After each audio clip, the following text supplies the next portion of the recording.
La historia comienza en un rincón polvoriento de Ámsterdam, en el año 1656, cuando un joven judío de 23 años levanta la mirada de un manuscrito que pronto lo convertirá en el hereje más peligroso de Europa.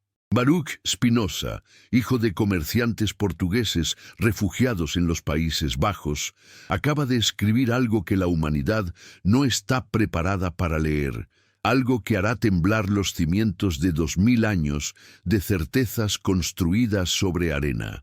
¿Qué puede ser tan terrible que una comunidad expulse a uno de los suyos con maldiciones eternas?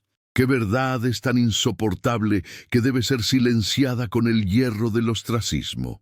Spinoza ha osado mirar detrás del velo, ha osado preguntar lo que nadie se atreve a susurrar ni en la oscuridad más profunda de su conciencia.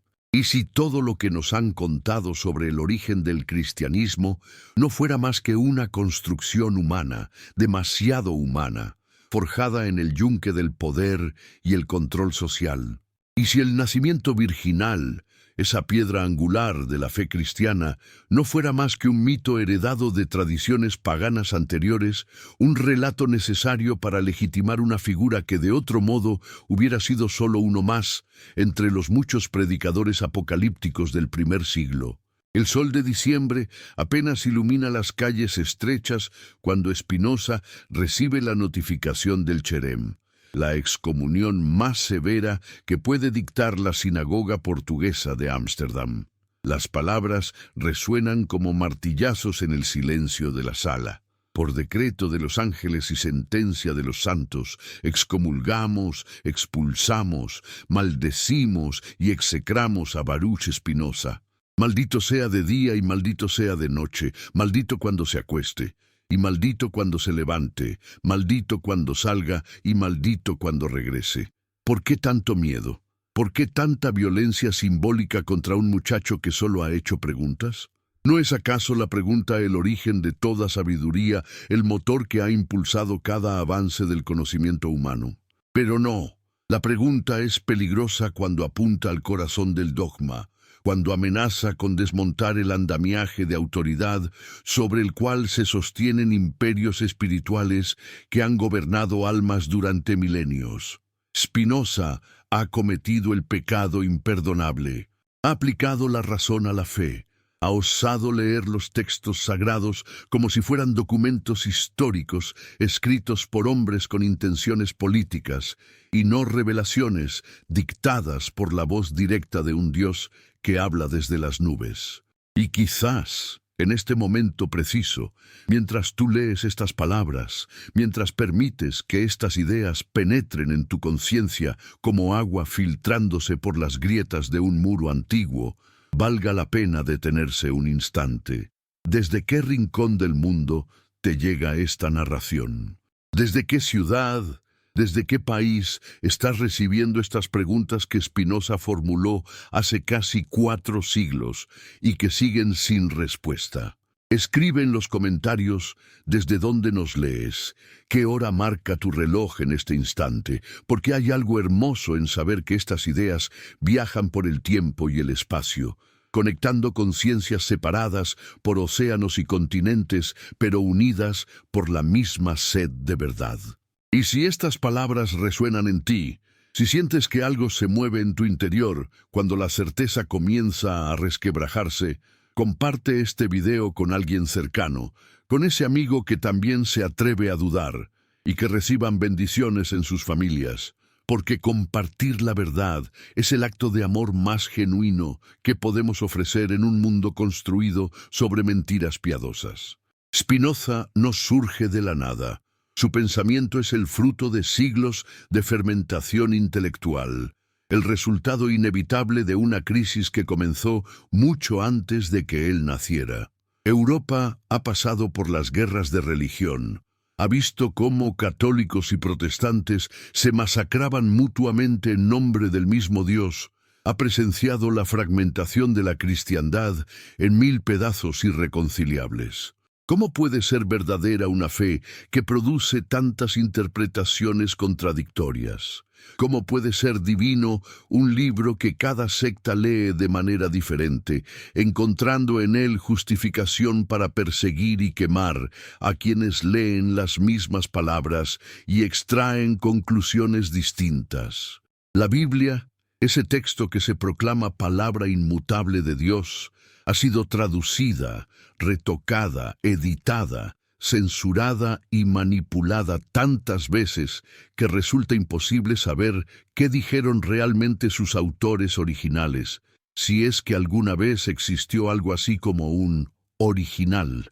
Los evangelios, esos 4 relatos sobre la vida de Jesús que la Iglesia escogió entre docenas de otros evangelios que circulaban en los primeros siglos, están llenos de contradicciones, de discrepancias imposibles de reconciliar. ¿En qué año nació Jesús? Mateo dice que fue durante el reinado de Herodes el Grande, quien murió en el año 4 antes de la era común. Lucas dice que fue durante el censo de Quirino, que ocurrió 10 años después. ¿Ambos evangelios pueden estar diciendo la verdad? ¿O estamos ante 2 tradiciones diferentes que intentan legitimar a un personaje histórico, envolviéndolo en profecías y señales sobrenaturales? Spinoza lee estos textos con los ojos de un filólogo, de un historiador, de alguien que no está dispuesto a suspender su capacidad crítica en nombre de la fe. Y lo que descubre es perturbador. El relato del nacimiento virginal aparece solo en 2 de los 4 evangelios canónicos. Marcos, el evangelio más antiguo, no dice nada sobre ello. Comienza directamente con Jesús adulto siendo bautizado por Juan. Juan, el evangelio más tardío y teológicamente sofisticado, tampoco menciona el nacimiento virginal, prefiriendo comenzar con una declaración filosófica sobre el Logos eterno. Solo Mateo y Lucas cuentan la historia del nacimiento milagroso, pero lo hacen de maneras completamente diferentes, irreconciliables si uno se toma la molestia de leerlas con atención. ¿Por qué esta discrepancia? ¿Por qué los autores cristianos más tempranos, incluido el mismo Pablo en sus cartas, no mencionan jamás algo tan extraordinario como un nacimiento virginal? Pablo, escribiendo apenas 20 años después de la muerte de Jesús, se refiere a él como nacido de mujer, nacido bajo la ley, usando la terminología normal para describir un nacimiento humano ordinario. Si Jesús hubiera nacido de una virgen, si éste hubiera sido el gran signo de su naturaleza divina, no lo habría mencionado Pablo una sola vez en las miles de palabras que escribió sobre Cristo. La respuesta que Spinoza comienza a articular es tan simple como demoledora. El relato del nacimiento virginal fue una adición posterior, una elaboración teológica creada para cumplir con las expectativas mesiánicas del judaísmo y para competir con los mitos de nacimientos divinos que abundaban en el mundo greco-romano. No habían nacido Perseus, Hércules, Dioniso, Mitra y una docena de otros héroes semidivinos de madres vírgenes fecundadas por dioses. ¿No era este un patrón reconocible en toda la mitología mediterránea? El cristianismo, naciendo en un contexto donde estos mitos eran moneda corriente, necesitaba competir en el mercado de las ideas religiosas. No bastaba con que Jesús fuera un maestro sabio o un profeta inspirado. Para que su mensaje conquistara el imperio romano, para que su figura pudiera competir con los cultos mistéricos que prometían salvación y vida eterna, era necesario elevarlo al rango de Hijo de Dios, nacido de manera sobrenatural, sin la mancha del acto sexual que la tradición judeocristiana había aprendido a considerar impuro. ¿No es curioso cómo las religiones que proclaman que Dios creó el sexo como vehículo de la vida, consideran al mismo tiempo que un nacimiento sin sexo es más puro, más santo? ¿Qué clase de Dios crearía un mecanismo de reproducción y luego lo consideraría indigno de su propio hijo? Spinoza profundiza en los textos con la minuciosidad de un orfebre. Examina la genealogía de Jesús que presenta Mateo, que traza su linaje hasta el rey David pasando por José. Pero ¿para qué sirve esta genealogía si José no es el padre biológico? ¿Por qué Mateo se toma la molestia de establecer la descendencia davídica de Jesús a través de José si luego va a decir que José no tuvo nada que ver con su concepción? La contradicción es tan obvia que resulta dolorosa.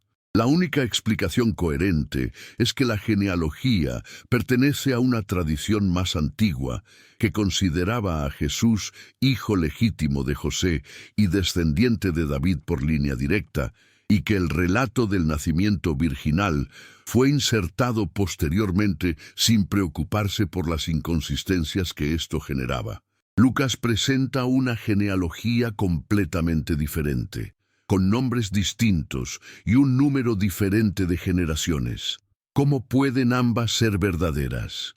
¿Cuál es la genealogía real de Jesús, si es que tuvo alguna? ¿O estamos simplemente ante intentos diferentes de legitimarlo como Mesías davídico, cada evangelista fabricando la lista de ancestros que mejor servía a su propósito teológico? El profeta Isaías escribió: «He aquí que la Virgen concebirá y dará a luz un hijo». Esta profecía, citada por Mateo como prueba del nacimiento virginal, es uno de los pilares sobre los que se construye toda la doctrina. Pero Spinoza lee el texto hebreo original, no la traducción griega que usaban los cristianos, y descubre algo extraordinario. La palabra hebrea es alma, que significa simplemente mujer joven, sin ninguna connotación de virginidad. La palabra hebrea para virgen es betula, y el profeta no la usó. Fue solo en la traducción griega de la Septuaginta, realizada siglos después, donde alma se tradujo como partenos, virgen. Y fue esta traducción defectuosa, este error de interpretación, lo que permitió a los autores cristianos crear toda una teología del nacimiento virginal, basándose en una profecía que en realidad no hablaba de ninguna virgen. ¿Cuántas doctrinas fundamentales del cristianismo se basan en traducciones erróneas, en malinterpretaciones de textos antiguos leídos fuera de contexto? ¿Cuánta de la fe de 1.000 millones de personas se sostiene sobre cimientos lingüísticos tan frágiles como este? Pero hay más, siempre hay más, cuando uno comienza a tirar del hilo de la verdad. El contexto histórico del pasaje de Isaías no tiene nada que ver con un Mesías que nacería 700 años después. Isaías está hablando al rey Acaz en el siglo VIII antes de la era común, ofreciéndole un signo de que Judá sobrevivirá a la amenaza de sus enemigos. El signo es que una joven mujer, probablemente la propia esposa del rey, concebirá y dará a luz un hijo. Y antes de que ese niño tenga edad para distinguir el bien del mal, los reyes enemigos habrán sido derrotados. Es una profecía política inmediata, no una predicción mesiánica para el futuro lejano. Pero los autores cristianos, desesperados por encontrar profecías del Antiguo Testamento que pudieran aplicar a Jesús, arrancaron este versículo de su contexto, lo reinterpretaron según sus necesidades y lo convirtieron en el fundamento de una doctrina que Isaías jamás imaginó. ¿No es esto precisamente lo que hacen todas las religiones? Tomar textos antiguos y retorcerlos hasta que digan lo que uno necesita que digan. ¿No es la historia de la interpretación bíblica una historia de violencia hermenéutica, de lecturas forzadas que proyectan sobre textos del pasado las necesidades ideológicas del presente? Spinoza no se detiene en los detalles filológicos. Su crítica va más profundo, penetra hasta el núcleo filosófico de la cuestión. ¿Por qué la humanidad necesita creer en nacimientos milagrosos? ¿Qué revela esta necesidad sobre nuestra incapacidad para aceptar lo natural como suficientemente sagrado? ¿Por qué un maestro sabio debe nacer de una virgen para que sus enseñanzas sean válidas? ¿No es esto una forma de escapar de la humanidad, de negar que la grandeza puede surgir de lo ordinario, de lo terrenal, de la carne y la sangre que son nuestro origen común? El nacimiento virginal no es una celebración de lo divino, es un rechazo de lo humano. Es decir, que para ser verdaderamente bueno, para ser digno de adoración, es necesario no ser completamente humano, es necesario estar contaminado de divinidad. Pero ¿no es esto una traición al mensaje mismo de Jesús, que según los evangelios comía con pecadores, tocaba a leprosos y proclamaba que el reino de Dios estaba entre los hombres, no en un cielo inalcanzable? ¿No es irónico que para honrar a alguien que dignificó la humanidad, la Iglesia lo haya despojado de su humanidad completa? La tarde cae sobre Ámsterdam y Spinoza enciende una vela. El manuscrito crece sobre su escritorio, página tras página de herejías cuidadosamente argumentadas. Sabe que lo que está escribiendo lo separará para siempre de su comunidad, de su familia, de todo lo que ha conocido. Pero hay algo en él que no puede detenerse, una compulsión por la verdad que es más fuerte que el miedo al ostracismo. ¿De dónde viene esta valentía? ¿Qué hace que un hombre sacrifique su seguridad, su pertenencia, su futuro, por el privilegio de decir lo que ve cuando todos los demás cierran los ojos? ¿No es esto lo más misterioso y milagroso de la condición humana, más asombroso que cualquier nacimiento virginal? Que surjan individuos capaces de enfrentarse solos contra el consenso de masas, contra el peso aplastante de la tradición, contra el terror al rechazo social. Spinoza es el verdadero milagro, no Jesús. Jesús, si existió, fue producto de su tiempo, de su cultura, de las corrientes mesiánicas que atravesaban el judaísmo del primer siglo. Spinoza, en cambio, piensa contra su tiempo, contra su cultura, abriendo caminos que la humanidad tardará siglos en recorrer. Parte 2. La excomunión de Spinoza no es simplemente el rechazo de una comunidad herida por sus preguntas incómodas. Es el síntoma de una enfermedad que afecta a todas las religiones reveladas. La incapacidad para tolerar la duda, el pánico que se apodera de las instituciones cuando alguien osa cuestionar sus fundamentos. ¿Por qué las religiones temen tanto a la razón? ¿Por qué construyen murallas de dogma para proteger sus verdades de la luz del análisis crítico? La respuesta que emerge del pensamiento espinocista es devastadora, porque saben, en algún nivel profundo, que sus afirmaciones no pueden sostenerse ante el escrutinio. La fe no es lo opuesto de la duda, como proclaman los predicadores. La fe es la anestesia que aplicamos a la duda para no tener que enfrentarla. Es el opio del intelecto, la droga que nos permite seguir creyendo lo increíble, sosteniendo como verdad histórica lo que no es más que metáfora, mito o simple invención. Y cuando alguien como Spinoza se niega a tomar esa droga, cuando insiste en mantener despierta su facultad crítica, debe ser expulsado, silenciado, borrado del registro de los vivos. No porque sea peligroso para Dios, ¿cómo podría serlo un simple mortal para un Dios omnipotente? Sino porque es peligroso para quienes hablan en nombre de Dios, para la casta sacerdotal que deriva su poder de mantener a las masas en la ignorancia. El nacimiento de Jesús, tal como lo presentan los evangelios, está rodeado de eventos que cualquier historiador serio debe considerar legendarios. Mateo cuenta que una estrella guió a unos magos desde Oriente hasta Belén, deteniéndose exactamente sobre la casa donde estaba el niño. ¿Una estrella que se mueve y se detiene sobre un edificio particular? ¿Qué clase de fenómeno astronómico podría comportarse así? Las estrellas están a distancias tan incomprensiblemente vastas que su posición aparente en el cielo no cambia perceptiblemente aunque uno viaje miles de kilómetros. Para que una estrella pareciera señalar una casa específica, tendría que estar a pocos metros de altura, lo cual es obviamente imposible. Spinoza sonríe ante estos relatos. No los lee como fraude deliberado, sino como lo que son. literatura edificante, historias diseñadas para inspirar asombro y reverencia, no para transmitir hechos históricos. Pero ¿qué sucede cuando generaciones sucesivas olvidan que son metáforas y comienzan a tratarlas como reportajes factuales? ¿Qué pasa cuando la poesía se convierte en dogma y el símbolo se petrifica en doctrina?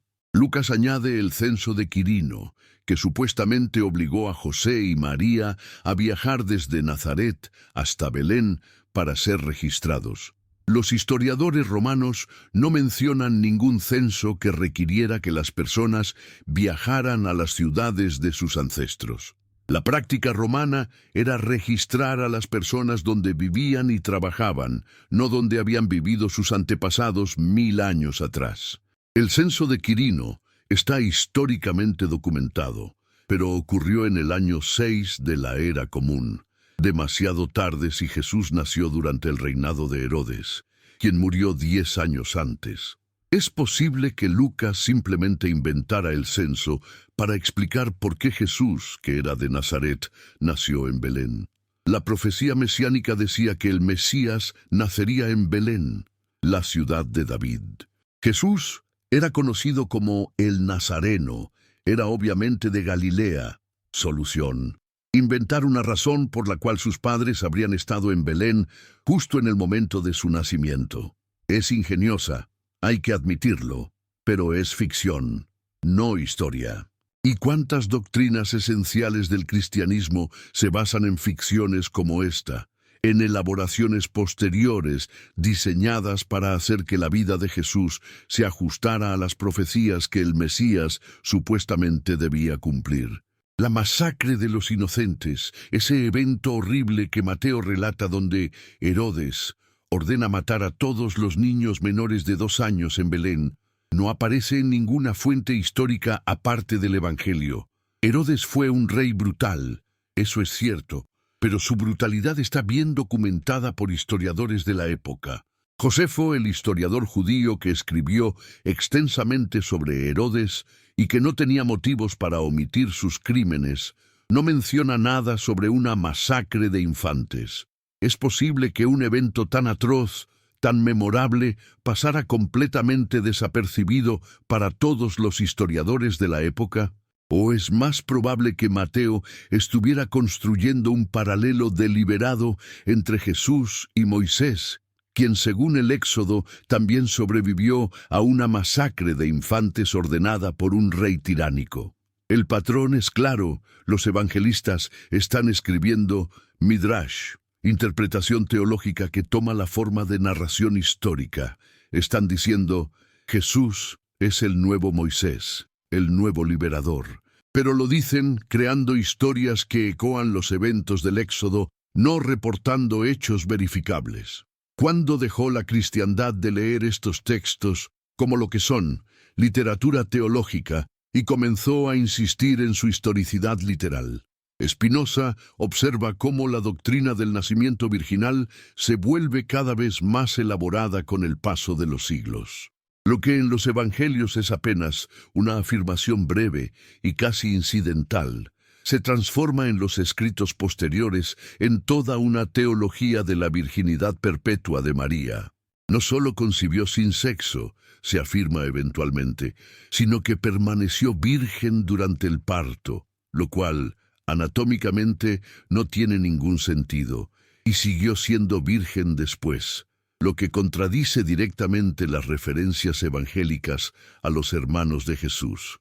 Cuando los textos mencionan a Santiago, José, Simón y Judas como hermanos de Jesús, la tradición católica se ve obligada a reinterpretarlos como primos o hermanastros, a pesar de que el griego tiene palabras específicas para estos parentescos y no las usa. ¿Por qué esta obsesión con mantener virgen a María?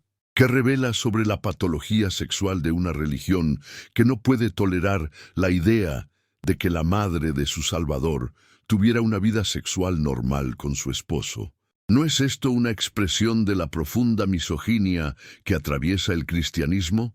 La idea de que las mujeres solo son puras cuando no son sexuales, cuando permanecen en un estado de eterna niñez que no amenaza ni perturba el orden masculino. La verdadera fe, argumenta Spinoza en sus escritos más radicales, no puede basarse en lo sobrenatural. Una fe que requiere milagros es una fe débil, una fe que no confía en que la verdad pueda sostenerse por sí misma. Los milagros, lejos de confirmar la verdad de una religión, revelan su desesperación.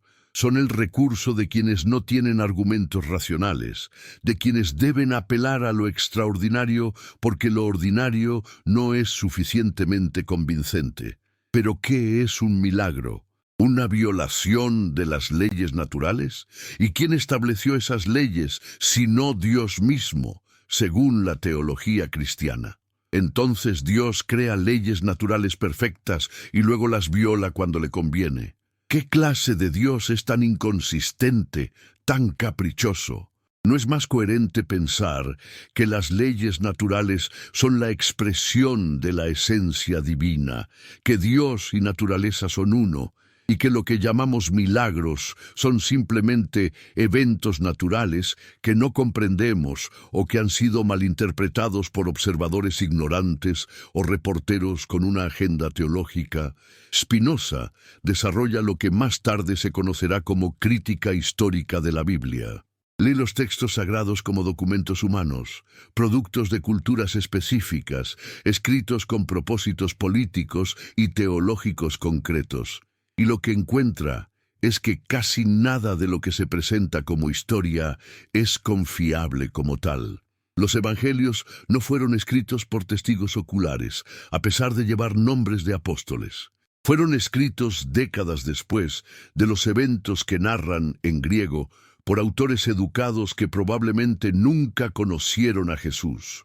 Marcos, el primero en escribirse, data probablemente del año 70, 40 años después de la crucifixión. Mateo y Lucas, que copiaron gran parte de Marcos y añadieron material propio, son aún más tardíos. Juan, el último, puede ser de finales del primer siglo. ¿Qué sucede con los recuerdos en 40, 50, 70 años?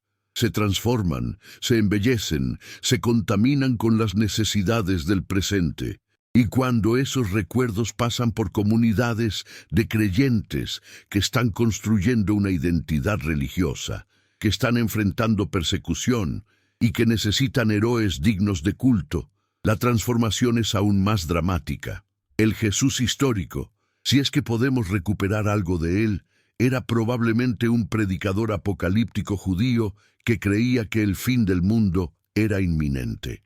El Cristo de la fe es una construcción teológica elaborada durante generaciones, una figura divina que lleva las marcas de influencias filosóficas griegas, expectativas mesiánicas judías y necesidades institucionales de una iglesia emergente.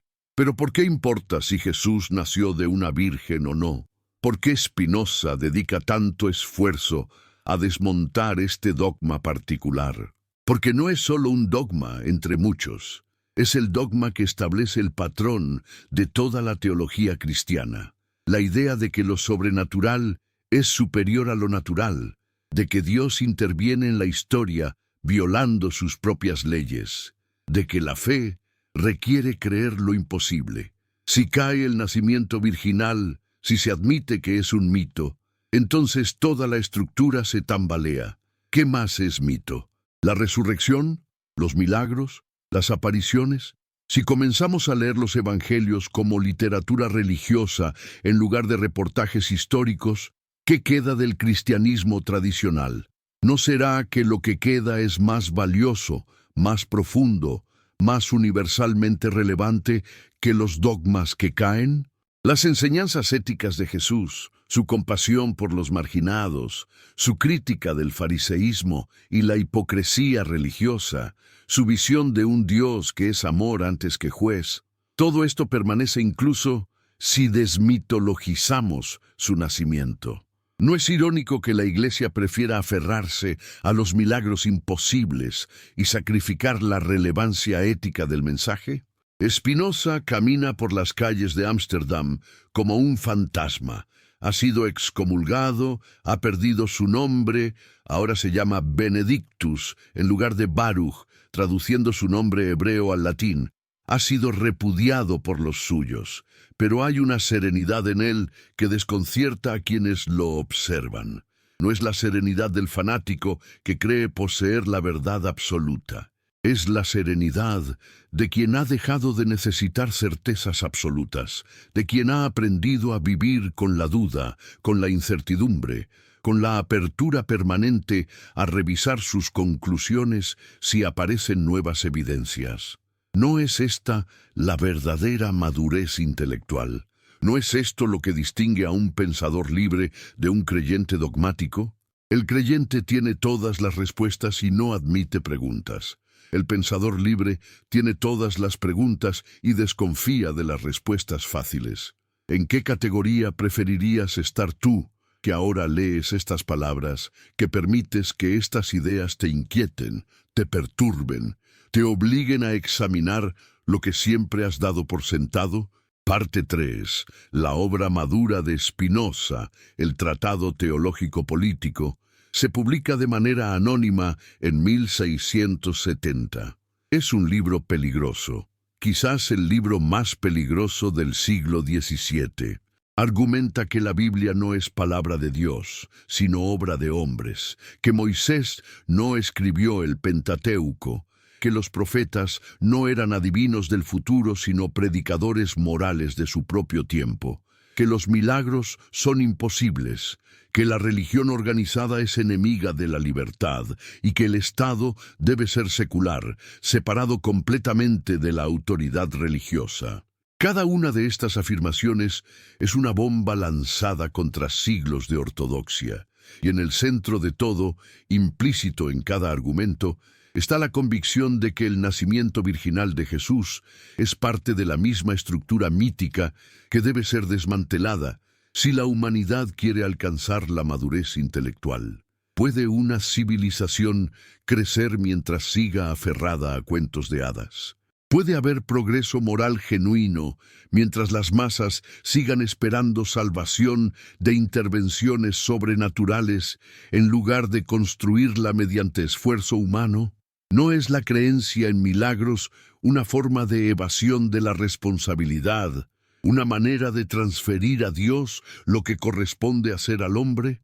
Los argumentos de Spinoza se vuelven cada vez más atrevidos.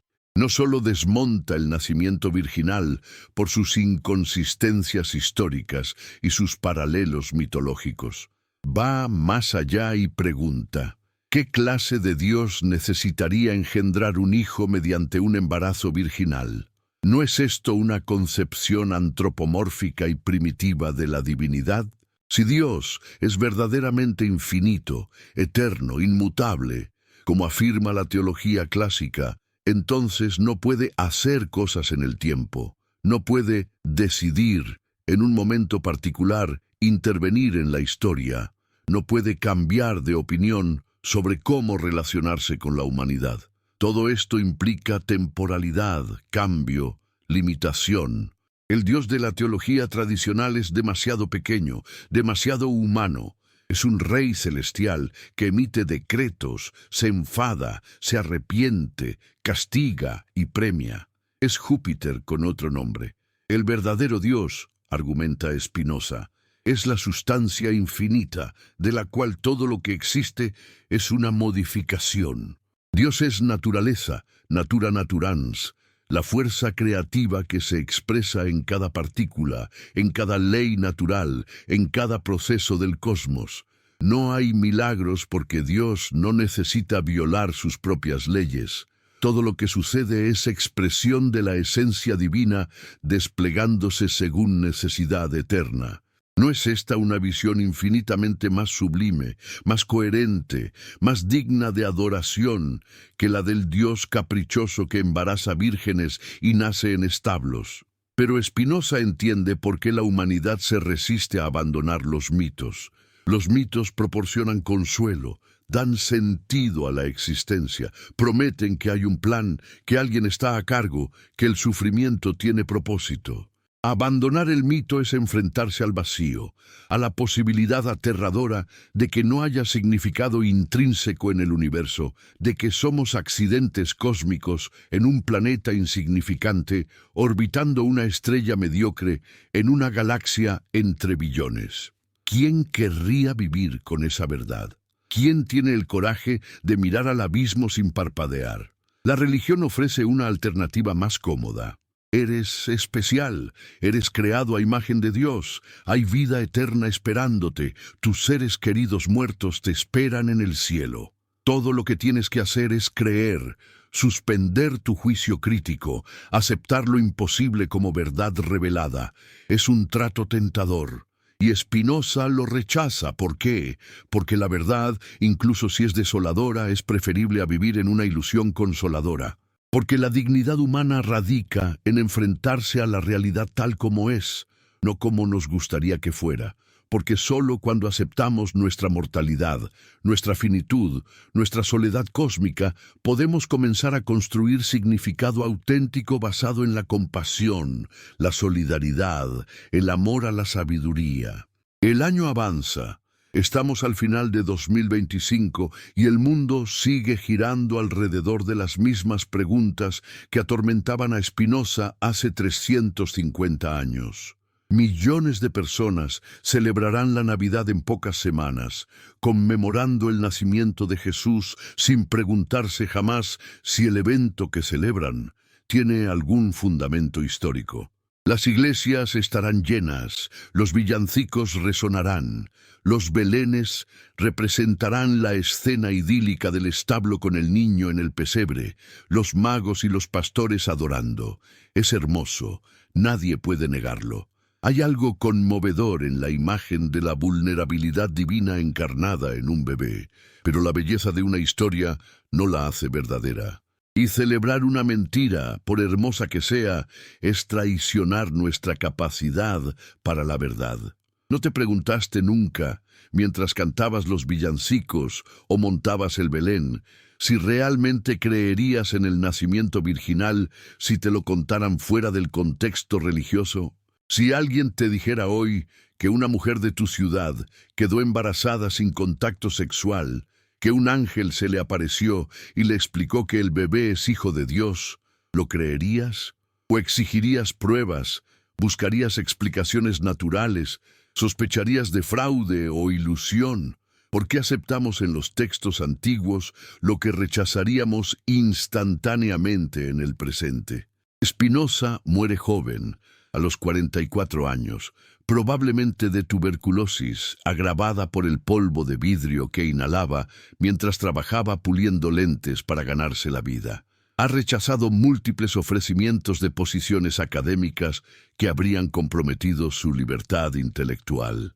Ha vivido en la pobreza voluntaria, preferible a la riqueza con censura. Y cuando muere, sus obras están prohibidas en casi toda Europa, condenadas por católicos, calvinistas y judíos por igual. Todas las facciones en guerra están de acuerdo en al menos una cosa: Spinoza es peligroso y debe ser silenciado. ¿Pero se puede silenciar una idea cuyo tiempo ha llegado? ¿Se puede enterrar la verdad indefinidamente? La historia de los siglos siguientes sugiere que no. Las semillas que Spinoza plantó germinaron lentamente. La crítica bíblica que él inauguró fue continuada por generaciones de eruditos. Los métodos históricos que él aplicó a los textos sagrados se volvieron estándar en la academia.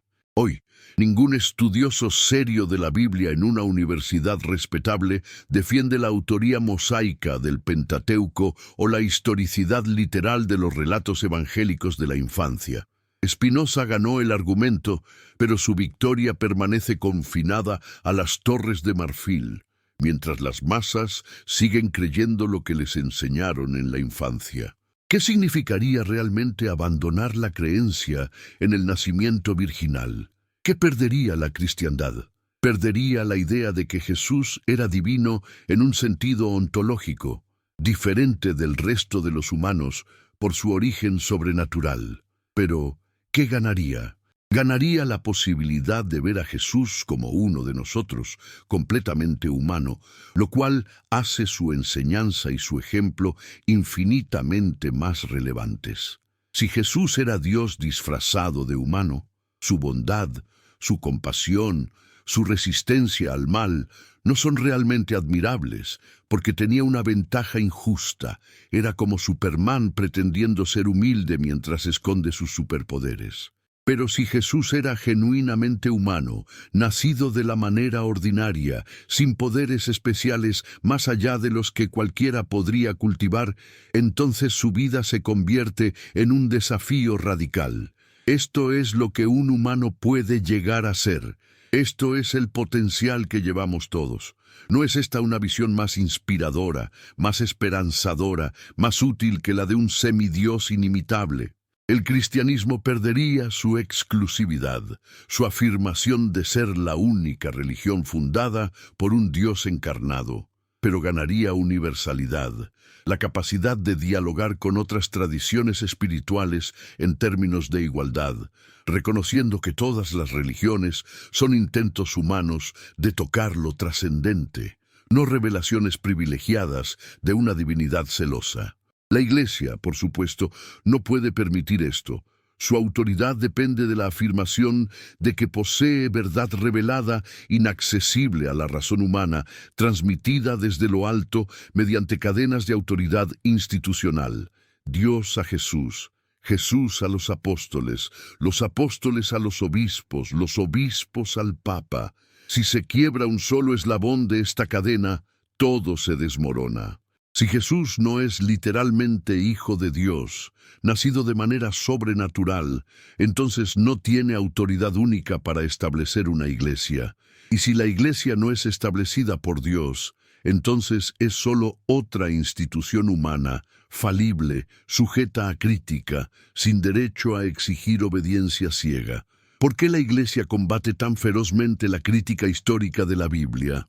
¿Por qué insiste en la historicidad literal de eventos que cualquier historiador reconoce como legendarios?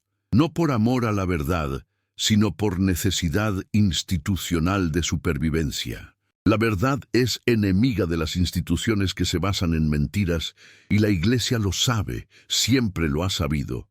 Por eso ha perseguido, censurado, quemado y condenado a todos los Espinosas que han surgido a lo largo de su historia sangrienta. Pero estamos en 2025 y algo está cambiando. Las iglesias se vacían en Occidente. Las nuevas generaciones ya no aceptan automáticamente las doctrinas que sus padres creyeron. El acceso a información, la educación universal, la exposición a múltiples tradiciones culturales. Todo esto hace cada vez más difícil mantener la fe ingenua en milagros y dogmas. Los jóvenes leen los evangelios y ven las contradicciones que Spinoza señaló.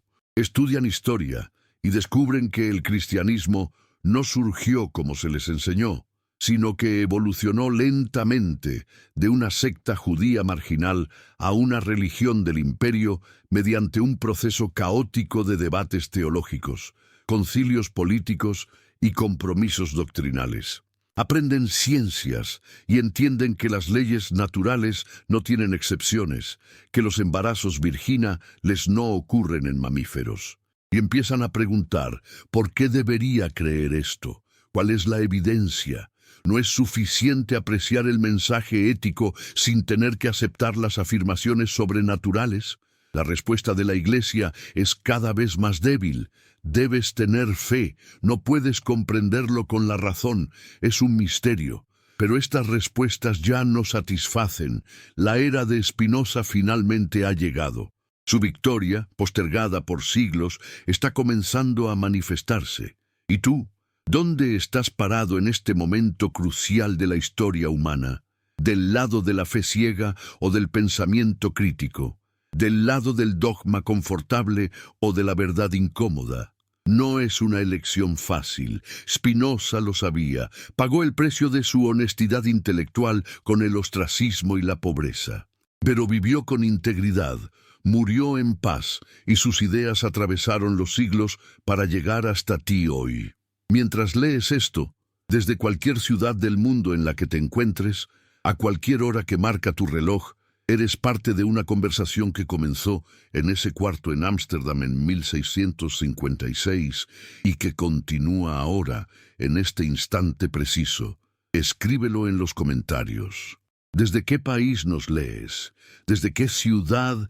¿Qué hora es en tu zona? Porque hay algo profundamente humano, algo que nos conecta a todos, en este acto de buscar juntos la verdad más allá de las fronteras y las zonas horarias. Y si este video ha removido algo en ti, si sientes que estas preguntas merecen ser compartidas, envíaselo a ese amigo que también se atreve a cuestionar, a esa persona en tu vida que valora la verdad más que la comodidad. Que reciban bendiciones en sus familias, no las bendiciones de un Dios antropomórfico que premia la obediencia ciega, sino las bendiciones que vienen de vivir auténticamente, de pensar libremente, de amar la sabiduría. La verdad sobre el nacimiento de Jesús, o más bien la verdad sobre nuestra incapacidad para conocer la verdad histórica sobre ese evento ocurrido hace 2000 años, no destruye el cristianismo. Lo que destruye es cierta versión del cristianismo, la versión que requiere milagros imposibles y dogmas absurdos para sostenerse. Pero hay otra versión posible, un cristianismo maduro que reconoce sus textos como literatura religiosa preciosa pero no infalible, que ve a Jesús como maestro sabio pero no como Dios encarnado, que extrae de la tradición su núcleo ético mientras abandona sus capas mitológicas. Este cristianismo no existe todavía institucionalmente, pero existe en los corazones de millones de creyentes pensantes que mantienen su afiliación cultural mientras reinterpretan radicalmente las doctrinas. Spinoza habría aprobado: él no era enemigo de la religión per se, era enemigo de la superstición, del fanatismo, de la renuncia a pensar. Una religión que abrazara la razón, que rechazara lo sobrenatural, que encontrara lo divino en la naturaleza misma y no en violaciones de ella, una tal religión sería compatible con todo lo que Spinoza enseñó. De hecho, sería el cumplimiento de su visión. Mientras la luz de la tarde invernal entra por la ventana de aquel cuarto en Ámsterdam, iluminando las páginas del manuscrito herético, Spinoza escribe las últimas líneas de su tratado. Sabe que no vivirá para ver el triunfo de sus ideas. Sabe que será recordado, si acaso lo recuerdan, como el ateo, el hereje, el enemigo de Dios. No puede imaginar que 3 siglos y medio después sus argumentos serán mainstream en la academia, que estudiosos cristianos admitirán abiertamente las contradicciones que él señaló, que la crítica histórica de la Biblia será una disciplina respetada. Tampoco puede imaginar que las iglesias seguirán enseñando las mismas doctrinas como si nada hubiera cambiado, manteniendo una muralla entre lo que se sabe en las universidades y lo que se predica en los púlpitos. Esta esquizofrenia cultural, este divorcio entre el conocimiento académico y la fe popular, es el legado ambiguo de la modernidad. Sabemos la verdad, pero preferimos la mentira. Conocemos los hechos, pero elegimos el mito. ¿Cuánto tiempo puede durar esta situación? ¿Cuándo la brecha entre lo que sabemos y lo que profesamos creer se volverá insostenible? Quizás ese momento ha llegado. Quizás estamos viviendo el punto de inflexión donde la mentira piadosa del nacimiento virginal finalmente será reconocida como tal, no solo por eruditos en Torres de Marfil, sino por creyentes ordinarios que se atreven a aplicar a su fe el mismo escepticismo saludable que aplican a todo lo demás en la vida. No será el fin de la espiritualidad. Será el fin de cierto tipo de espiritualidad infantil que requiere cuentos de hadas para sostenerse.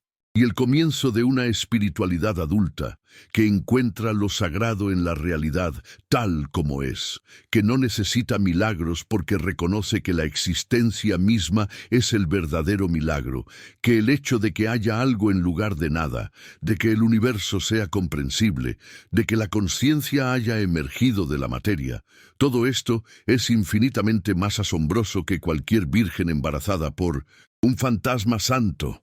Spinoza levanta la mirada del manuscrito. Afuera, las campanas de una iglesia llaman a los fieles a la oración vespertina. Él no irá. Ha sido expulsado de la sinagoga y nunca se convertirá a ninguna otra religión. Vivirá el resto de su vida en un territorio intermedio, perteneciendo a ninguna comunidad institucional, buscando Dios no en templos hechos por manos humanas, sino en la estructura matemática del cosmos, en las leyes eternas de la naturaleza, en la razón que es el atributo más divino de la humanidad. Es un camino solitario, pero es el único camino honesto para quien ha visto a través del velo de la ilusión y no puede retroceder. ¿No es esto lo que significa despertar? ¿No es esto la iluminación de la que hablan todas las tradiciones místicas, expresada en lenguaje diferente? Ver las cosas como son, no como nos han enseñado que son. Liberarse de la matrix de creencias heredadas que estructuran nuestra percepción de la realidad. Nacer de nuevo, no de una virgen, sino de la verdad. La prueba definitiva de que el nacimiento de Jesús es mentira total, como promete el título provocador, no está en ningún documento histórico que lo refute directamente. Está en la acumulación de pequeñas inconsistencias, contradicciones, paralelos mitológicos, imposibilidades naturales y motivaciones teológicas transparentes que, tomadas en conjunto, hacen imposible para una mente crítica aceptar la historia como históricamente verdadera. Está en el silencio de los evangelios más tempranos sobre el tema. Está en las genealogías contradictorias que solo tienen sentido si Jesús era hijo biológico de José. Está en el hecho de que ninguna fuente independiente menciona nada extraordinario sobre su nacimiento. Está en que el patrón de nacimiento virginal era común en la mitología mediterránea. Está en que la profecía de Isaías no hablaba de una virgen y no se refería a un Mesías futuro. Está en que toda la estructura de la doctrina sirve propósitos teológicos obvios: legitimar a Jesús como divino, explicar por qué nació en Belén cuando era de Nazaret, cumplir profecías reinterpretadas fuera de contexto. La verdad es que no sabemos casi nada sobre el Jesús histórico. Probablemente existió un predicador judío apocalíptico del primer siglo. Probablemente fue crucificado. Probablemente tuvo seguidores que después de su muerte comenzaron a elaborar historias cada vez más fantásticas sobre él. Eso es todo lo que podemos decir con seguridad. Todo lo demás es teología, no historia. Y sin embargo, hay algo inquietantemente persistente en la figura de Jesús, incluso despojado de sus ropajes mitológicos. Algo que explica por qué su mensaje sobrevivió cuando miles de otros maestros del primer siglo fueron olvidados. Quizás era la radicalidad de su ética, el amor incluso a los enemigos. Quizás era su identificación con los últimos, su inversión de los valores del imperio. Quizás era simplemente el momento histórico correcto, el vacío espiritual del mundo grecorromano buscando nuevas formas de significado. Pero sea lo que fuera, funcionó. El cristianismo conquistó un imperio, sobrevivió su caída, formó la civilización occidental. No porque sus doctrinas fueran verdaderas en sentido histórico o factual, sino porque ofrecían algo que los Haumen, las sombras alargadas de Ámsterdam, donde el humo de las chimeneas se entreteje con los vapores de la duda. Spinoza camina solo, expulsado no solo de su sinagoga, sino de la comodidad misma de la pertenencia humana. ¿Acaso no es el exilio intelectual el más cruel de todos, aquel que separa al hombre no del cuerpo de sus hermanos, sino del alma colectiva que dicta qué se puede pensar y qué debe permanecer en silencio eterno? La excomunión de 1656 no fue un acto aislado, un arrebato de rabinos ofendidos por las preguntas de un joven inquieto. Fue la manifestación visible de un conflicto milenario entre la fe que exige sumisión y la razón que reclama libertad. Un conflicto que ha bañado Europa en sangre desde que Lutero clavó sus tesis y Calvino encendió sus hogueras. ¿Por qué la religión, que se proclama amor universal, reacciona con tal ferocidad ante quien osa aplicar el bisturí del análisis a sus textos sagrados? ¿No revela esto que el verdadero motor de las instituciones religiosas no es la búsqueda de Dios, sino la preservación del poder sobre las conciencias, el control de las narrativas que dan sentido a la existencia colectiva? Spinoza, ahora Benedictus, se refugia en la lente óptica que pule con manos pacientes, cada superficie pulida un reflejo de su propia claridad mental. En esos años de silencio forzado, entre 1660 y 1661, escribe el breve tratado sobre Dios, el hombre y su bienestar, su primera exploración sistemática de lo divino, no como un tirano celestial que dicta decretos desde un trono inalcanzable, sino como la sustancia única e infinita que subyace a todo lo existente. ¿Qué significa para un judío excomulgado, para un pensador marcado por el estigma de la herejía, redefinir a Dios no como el legislador vengativo de los profetas, sino como natura naturans, la naturaleza naturante que se despliega en infinita variedad sin propósito antropocéntrico? Aquí comienza su demolición sutil del cristianismo. Si Dios es todo lo que es, si no hay dualismo entre creador y creación, entonces los milagros, como el nacimiento virginal, pierden sentido, se convierten en absurdos lógicos, en violaciones innecesarias de la unidad divina.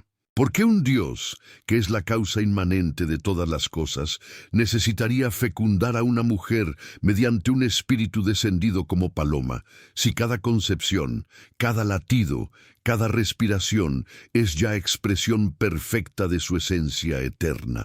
El conflicto entre fe y razón se agudiza en las páginas que Spinoza comienza a esbozar para su tratado sobre la reforma del entendimiento, escrito entre 1657 y 1660, pero dejado inconcluso, como si la vastedad de la tarea lo abrumara incluso a él. ¿No es irónico que el hereje más lúcido de Europa dedique sus primeros esfuerzos maduros a curar el entendimiento humano de las ilusiones que lo atan, comenzando por las religiosas? En este tratado fragmentario, Spinoza diagnostica la condición humana como un laberinto de opiniones falsas, donde la imaginación reina suprema, confundiendo lo parcial con lo universal, lo histórico con lo eterno. Aplicado al nacimiento de Jesús, este método revela la fe no como virtud, sino como error cognitivo. Creer en un parto virginal requiere ignorar las leyes de la biología que Dios mismo, como naturaleza, ha establecido. Requiere preferir la narración mítica de Mateo y Lucas, escritos décadas después de los hechos, plagados de anacronismos como el censo imposible de Quirino, sobre el silencio elocuente de Marcos y Juan, los evangelios más primitivos. ¿Por qué Pablo, el primer teólogo cristiano, escribiendo en los años 50, nunca alude a un origen tan portentoso, refiriéndose solo a un nacido de mujer en Gálatas 4:4? ¿No grita este silencio que el dogma de virginidad fue una elaboración posterior, un préstamo de mitos paganos como el de Perseo, hijo de Zeus y Dánae, o Mitra, nacido de una virgen el 25 de diciembre, para hacer competitivo al cristianismo en el mercado religioso del Imperio Romano? Profundicemos en ese conflicto. La Iglesia, heredera de Roma, ha convertido la razón en enemiga porque sabe que la razón disuelve sus misterios, ¿Qué sucede cuando examinamos la supuesta profecía de Isaías 7:14, piedra angular del nacimiento virginal? En hebreo, alma significa joven mujer, no virgen. Esa es Betula. Y el contexto es una promesa inmediata al rey Acaz contra invasores sirios en el siglo VIII a.C., no un vaticinio mesiánico 700 años después. Mateo, escribiendo para judíos helenizados, cita la Septuaginta griega donde alma se traduce como partenos, virgen, torciendo así un texto profético local en profecía universal. ¿Es esto inspiración divina o manipulación hermenéutica? Spinoza lo ve claro. Los evangelistas, como midrashistas judíos, reinterpretan las escrituras para encajar a Jesús en el molde mesiánico davídico, inventando genealogías contradictorias. Mateo por José, Lucas quizás por María, con listas irreconciliables de ancestros, porque el Jesús histórico, Galileo de Nazaret, no cumplía las expectativas de un rey guerrero de Belén. ¿No temen las iglesias más a esta disección racional que a las herejías abiertas? Porque la herejía se quema en la hoguera, pero la razón se propaga como virus en las mentes despiertas. Imagina a Spinoza en Regensburg en 1663, publicando bajo su nombre Los Principios de la Filosofía de Descartes, su única obra reconocida en vida hasta el escandaloso Tratado Teológico-Político. Aquí dialoga con Descartes, pero lo supera. Mientras el francés separa mente y cuerpo en dualismo estéril, Spinoza propone monismo radical, donde Dios es la única sustancia con infinitos atributos, extensiones del pensamiento y lo extenso. ¿Cómo encaja esto con la teología cristiana? Perfectamente destructivo. Un Dios panteísta no envía un Hijo único al mundo mediante inseminación sobrenatural. No viola sus leyes para cumplir profecías.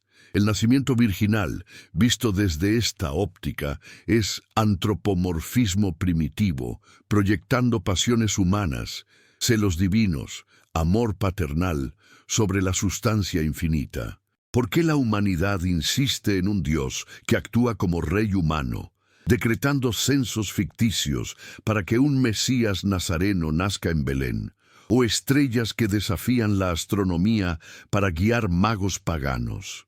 Spinoza responde, porque el miedo al caos cósmico nos hace preferir un Dios interventor, consolador, que promete salvación personal sobre la indiferencia eterna de la naturaleza necesaria.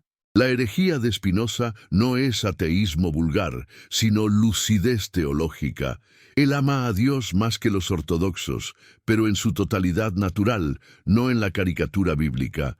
En su círculo de amigos, estudiantes, comerciantes, intelectuales holandeses tolerantes, debate noches enteras sobre la Escritura como documento humano, no divino. ¿Por qué los evangelios sinópticos difieren en la fecha de la Pascua? Marcos situando la última cena como cena pascual, mientras Juan la precede para que Jesús muera como cordero. ¿Por qué la genealogía de Mateo tiene 3 grupos de 14 generaciones, manipulados numéricamente para simbolismo cabalístico, mientras Lucas llega a 77?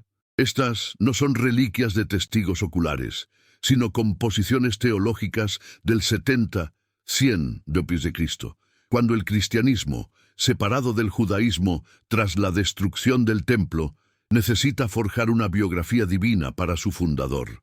Spinoza es el primero en sistematizar esta crítica histórica.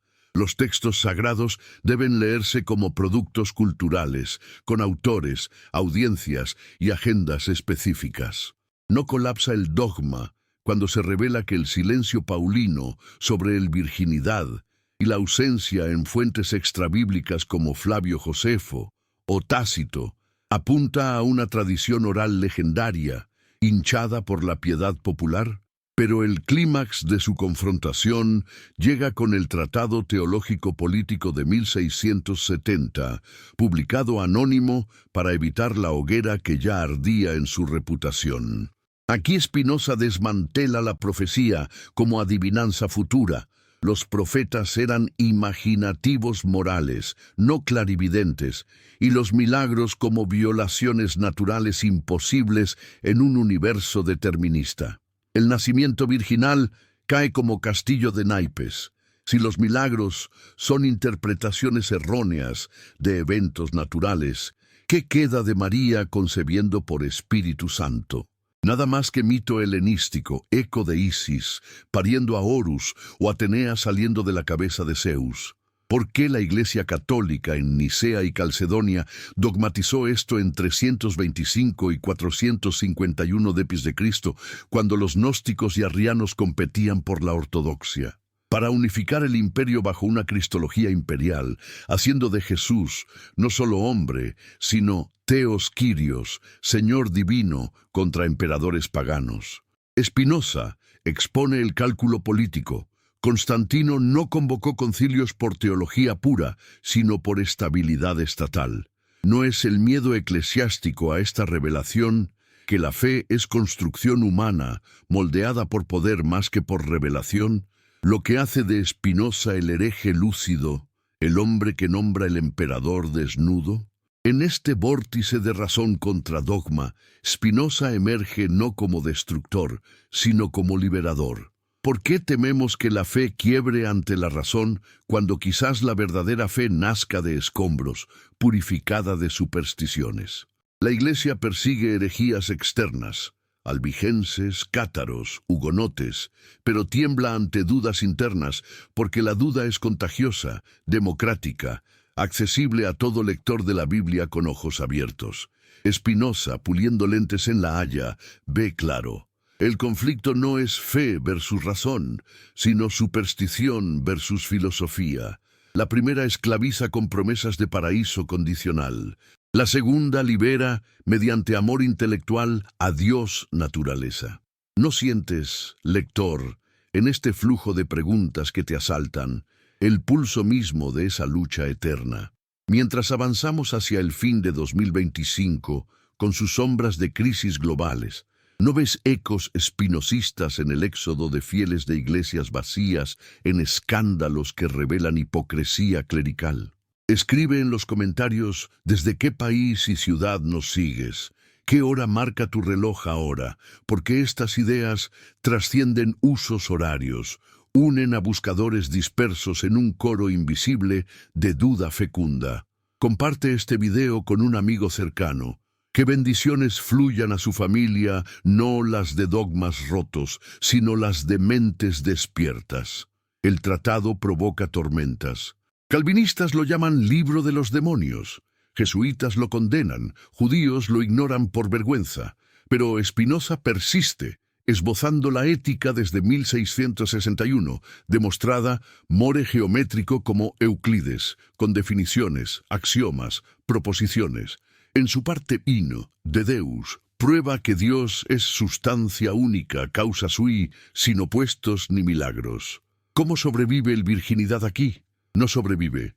Sería un modo finito desafiando la necesidad eterna, un absurdo. Dios no elige embarazos selectivos. Todo sigue de su esencia como teoremas de principios.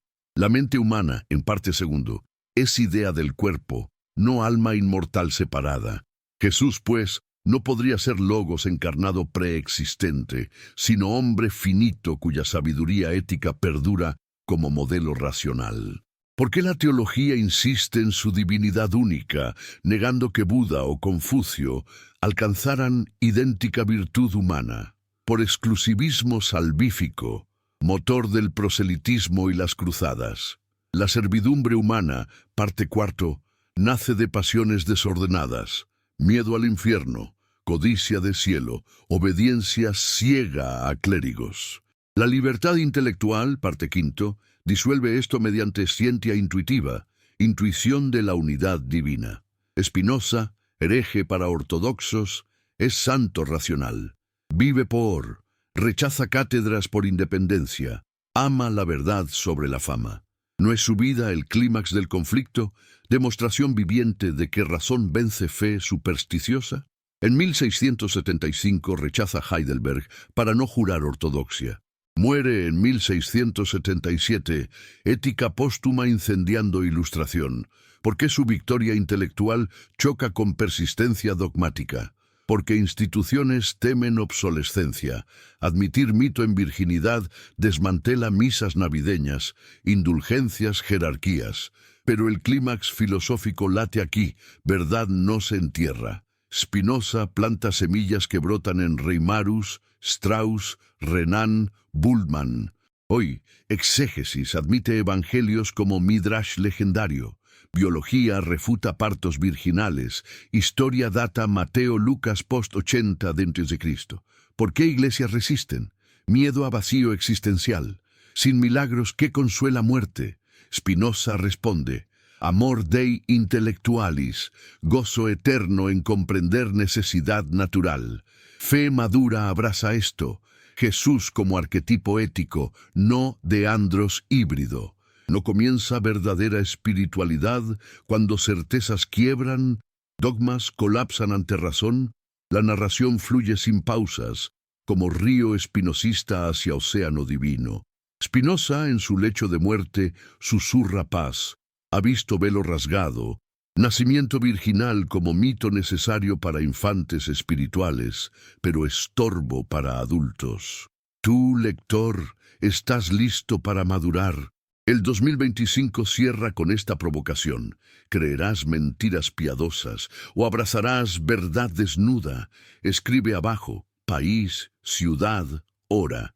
Comparte con amigo, bendiciones a su hogar. La razón prevalece, Dios naturaleza celebra.